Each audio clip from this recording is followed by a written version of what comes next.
Hello, ഇന്നത്തെ നമ്മളെ special ചായക്കടി ചക്കച്ചില്ലിയാണേ.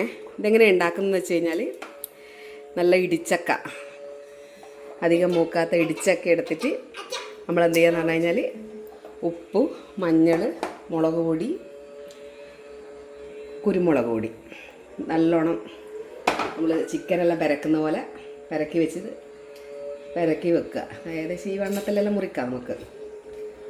ഇനി പിന്നെ കുറച്ച് ഇഞ്ചി വെളുത്തുള്ളി പേസ്റ്റ് ആക്കിയതും അതും കൂടി ഇതിനകത്ത് ഇട്ടിട്ട് നന്നായിട്ട് ഇറക്കിയിട്ട് ഒരമണിക്കൂർ അവിടെ നല്ല റെസ്റ്റ് ചെയ്യാൻ കൊടുക്കും. റെസ്റ്റ് ചെയ്യാൻ വെക്കുക.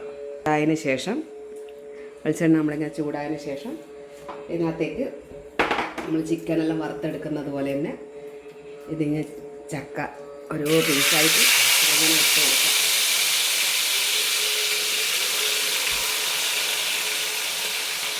നല്ല അത് കഴിഞ്ഞ് കഴിഞ്ഞാൽ നല്ല അടിപൊളി മുരിഞ്ഞ നല്ല ചക്കച്ചില്ലി, സൂപ്പർ അടിപൊളി ചക്കച്ചില്ലി. തിന്നാനും നല്ല ടേസ്റ്റാണ്. എല്ലാവരും ഒന്ന് ട്രൈ ചെയ്ത് നോക്കണം. ഓക്കേ.